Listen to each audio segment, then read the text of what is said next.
How often do we say we just can't find good employees? I've been hearing that a lot lately, and I've spent a lot of time thinking about it, writing about it, asking current clients about it. The question assumes good people are hard to find, but I'm starting to think that the bigger issue is attraction. Not where you're looking, but what you're offering in terms of a place for people to work. And whether the business you've built is something good people want to be part of. After a few conversations and taking the time to write thoughts, this is how I process things that baffle me. I'm convinced that the bigger question is, how do we need to adjust our business to make it attractive to the right employees? It's a fundamentally different question, and it requires a fundamentally different answer.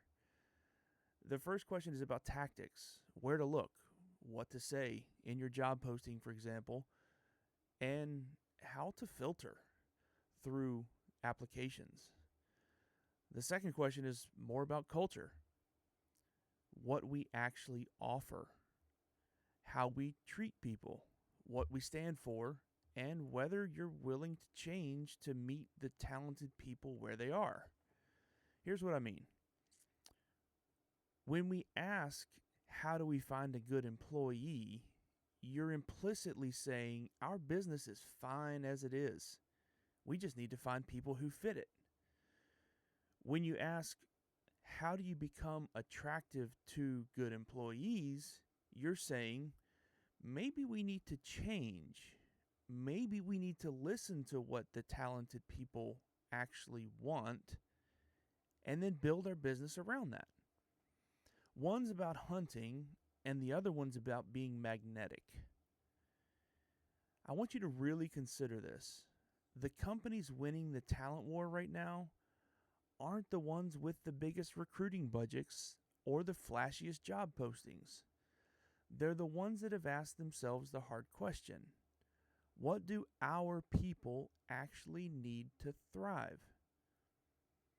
And then they had the courage to answer honestly and take radical action. Maybe it's flexible scheduling. Maybe it's higher pay. Maybe it's a clear path of advancement, a career path, for example. Maybe it's the owner who shows up and is present. Now, I'm not saying the owner's involved in the day-to-day. That's not what I'm saying. But somebody who shows up and is present and is engaged. Because if the owner is, then that's part of the culture. That means the leaders are, and it's a trickle-down effect. Maybe it's all the above. The point is, they listened and they changed. And when you do that, when people genuinely adapt their business to meet the talented people where they are, something shifts. I've seen it happen. You start chasing talent.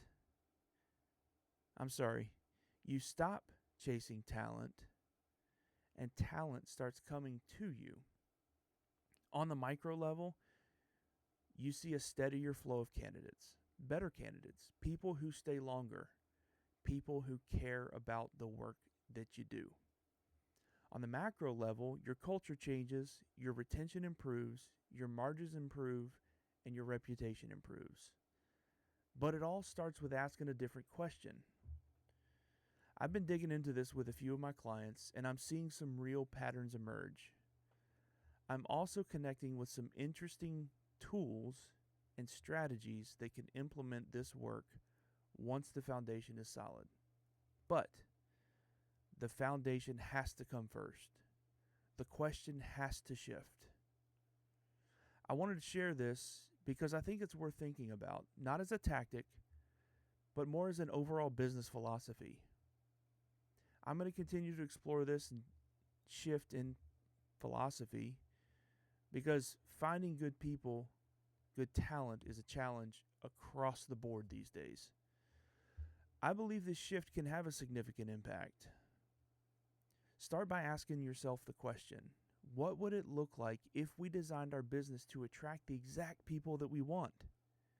and spend the time allowing your brain to contemplate radical things that could be the difference maker. Drop a comment. Let me know things that you have found to be helpful, things that are outside the box, things that have made your business attractive, magnetic to your ideal talent. I'd love to hear things that have worked for you. But stay tuned also, because I'm going to be talking more about this and more about some of the tactics that can be used once the foundation is laid. Be sure to like and subscribe.